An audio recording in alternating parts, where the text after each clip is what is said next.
Salam sejahtera tuan-tuan dan puan-puan yang amat dikasihi. Baiklah, hari ini kita akan membahaskan satu isu yang amat menarik di Malaysia sekarang ini. Ramai mulai demam kerana Anwar. Dalam banyak ucapannya ketika berkempen, Anwar Ibrahim sering menyebut orang pertama yang akan demam jika beliau menjadi Perdana Menteri adalah Tun Mahathir Mohamad. Ungkapan itu bagaimanapun bukanlah bermaksud Anwar seorang yang pendendam, tetapi lebih bertujuan menggambarkan dirinya yang tidak berkompromi dengan salah guna kuasa, rasuah, penyelewengan, dan amalan memberi kekayaan keterlaluan kepada kroni serta kaum keluarga sendiri. Dengan takdir, meskipun cuba dihalang banyak kali dan janji dimungkiri, Presiden PKR itu akhirnya berjaya menjadi Perdana Menteri ke-10 Malaysia pada 24 November lalu. Sejak Anwar bergelar Perdana Menteri, walaupun Tun Mahathir kelihatan banyak mendiamkan diri, tidak pula dapat dipastikan sama ada beliau sedang demam atau sihat seperti biasa. Yang pasti, Anwar tidak melakukan sesuatu yang boleh membuatkan Tun Mahathir jadi demam di hari-hari awalnya menjadi orang paling berkuasa di negara ini. Selepas mempengerusikan mesyuarat pertama kabinet semalam dan memasuki pejabatnya di Kementerian Keuangan selaku Menteri Keuangan hari ini, tumpuan Anwar jelas untuk memperlihatkan keseriusannya menangani pelbagai masalah dalam negara akibat kebejatan kerajaan terdahulu. Melalui beberapa pendekatan awal ini, nampaknya ramai yang mula demam dengan gerakan serta pendedahan yang dilakukannya. Antara perkara yang diputuskan selepas mesyuarat kabinet semalam, semua menteri setuju dipotong gaji sebanyak 20%.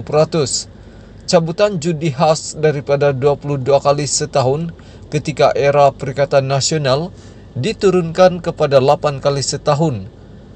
Mendedahkan kemungkinan wang judi diguna untuk membiayai kempen Perikatan Nasional pada PRU15 lalu.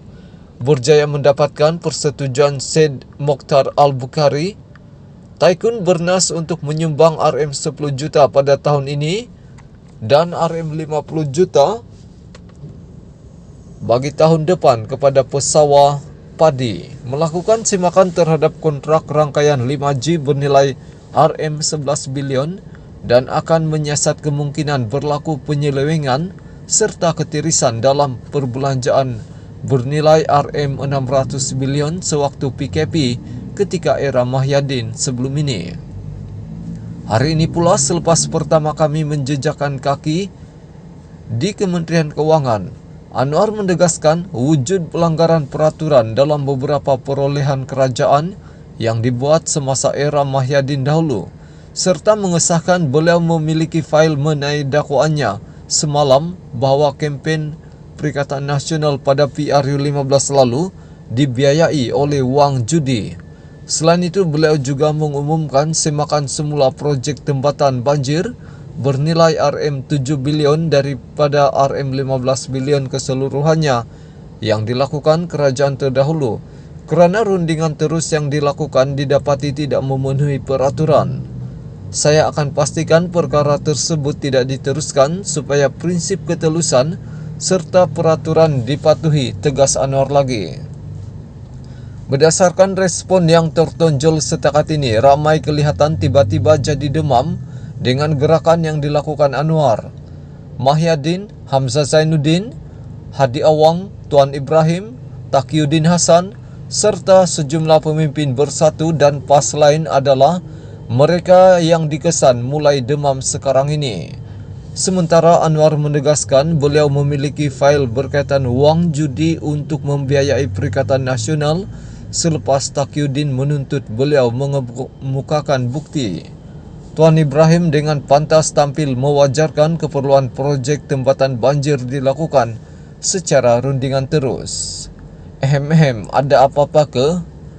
Laskar Maya Perikatan Nasional pula susulan pendekatan dan gerakan Anwar itu turut mula sibuk mencipta dalil dan melencongkan isu agar kelihatan tidak melakukan kesalahan. Di waktu yang sama, rakyat yang selama ini sebagiannya bagai terlena dengan mainan sentimen kaum dan agama yang mengkhayalkan mereka tiba-tiba mulai sadar betapa sebenarnya banyak kemungkaran telah disembunyikan oleh pemegang kuasa yang selama ini berwajah palsu. Hari-hari mendatang sesuai dengan jiwanya yang membenci rasuah dan penyelewengan. Malah itulah tunjang perjuangan reformasi yang digerakkannya. Sambil tersemat erat keinginan membela rakyat yang miskin, adalah dipercayai lebih banyak pendedahan akan ditampilkan Anwar yang akan membuatkan kita semua terkejut mendengarnya. Maka keputusan mesyuarat kabinet dan sidang media khas Anwar di Kementerian Keuangan selepas ini adalah detik yang ditunggu-tunggu oleh pengamal-pengamal media seluruhnya. Dalam hal ini harus kita akui langkah Anwar memegang jawatan Menteri Keuangan selain Perdana Menteri adalah keputusan yang tepat lagi bijaksana kerana ia memudahkan beliau untuk bertindak dengan berkesan memulihkan negara ini. Hanya pemimpin seperti Anwar yang kuat jiwa reformasi, sangat membenci rasuah dan penyelewengan, selain punya keinginan mendalam membantu rakyat, bawahan saja yang sesuai memegang jawatan Perdana Menteri dan Menteri Keuangan secara sekaligus.